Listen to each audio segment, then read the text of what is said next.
आप सब लोग, मैं तो ये कहूंगी समाज की सबसे बड़ी ताकत आप यहाँ पे बैठे हो। मैं आप सबका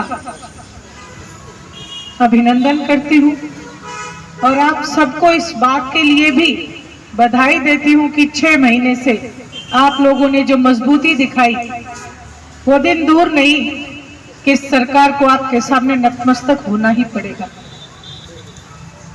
इंडियन नेशनल लोकदल के तमाम कार्यकर्ताओं के साथ आज आपके बीच आने का मुझे सौभाग्य मिला।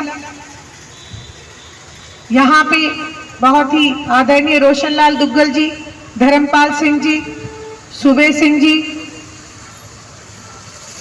राम सिंह जी, देवीदास वाल्मीकि जी, कंवर सिंह जी इंदौरा, सुखीराम करोदा जी, समस्त एससी समाज की संघर्ष समिति, रघुवीर जी जेई, बलवीर बुआना जी, राजकुमार गिल जी, आप सबका।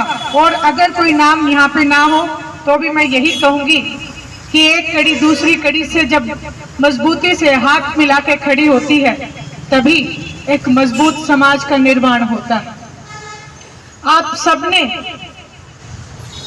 जो संघर्ष किया, मैं उस संघर्ष के लिए आपको एक ही बात कहूंगी। आपने देखा किसान आंदोलन पूरा 1 साल, ये बैठी सुदेश कंडेला जी और भी मजदूर मेरे भाई सब वहां पे थे और इस गूंगी बहरी सरकार ने आखिर तक ये कोशिश की कि कैसे ना कैसे करके देश के लोगों को तोड़ा जाए। लेकिन ये हिंदुस्तान है और हिंदुस्तान में भी हरियाणा प्रदेश के जो लोग हैं वो बहुत मजबूत हैं। हमेशा हरियाणा प्रदेश के लोगों ने एकता का जो संदेश दिया है, उसकी मिसाल आदरणीय चौधरी देवीलाल जी से, भीमराव जी अंबेडकर से शुरू हुई। बाबा साहब भीमराव अंबेडकर जी ने हमें लोकतंत्र दिया, आजादी की सांस लेना सिखाया, संविधान लिखा।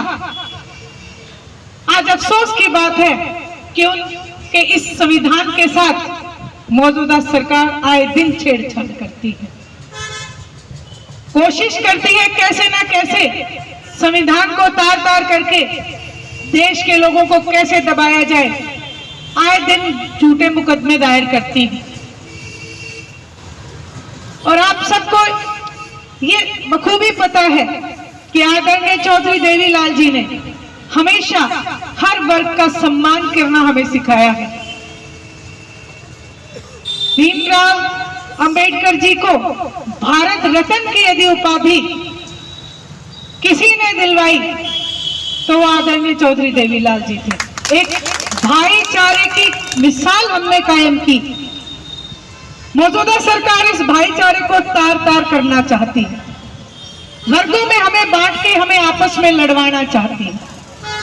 लेकिन मैं आप सब लोगों को इस बात का विश्वास दिलाती हूँ कि जैसे आपको पहले भी किसी बात की डिमांड करने की जरूरत नहीं पड़ी, जब जब इंडियन नेशनल लोकदल सत्ता में आई, सबको एक साथ लेके चलने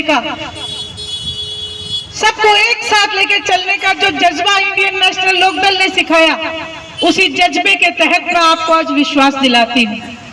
आपको कहने की भी जरूरत नहीं पड़ेगी, आपका हर काम अपना काम होगा, क्योंकि भीमराव अंबेडकर जी जहां महान हस्ती है, वहीं ऋषि वाल्मीकि जी भी बहुत बड़ी हस्ती है। वहीं संत कबीर जी के दोहे तो घर घर में हर समाज के लिए हम बच्चों को भी सुना के ये कहते हैं कि इन दोहों को याद रखो हमेशा। रविदास जी जैसा भगत कभी नहीं हो सकता जिनके घर स्वयं गंगा मैया चल के आ गई थी। आज हर धर्म अपने अपने साथ में जुटा है। वहीं हरियाणा प्रदेश में हर एक जात बिरादरी धर्म इकट्ठा होकर चलने का जो साहस बना रहा है, मैं उसके लिए आप सबको बधाई देती हूँ और ये विश्वास दिलाती हूँ कि जिस दिन भी आप लोगों की अपना राज बनेगा, इंडियन नेशनल लोकदल का राज आप सबका अपना राज है, हमारे भाईचारे का राज है, हमारी एकता का राज है।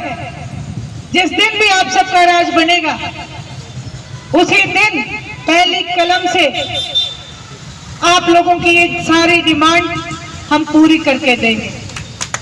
आज इस दिन की पावन धरती पे खड़े होकर मैं आपको अभी इतना ही कह सकती हूँ।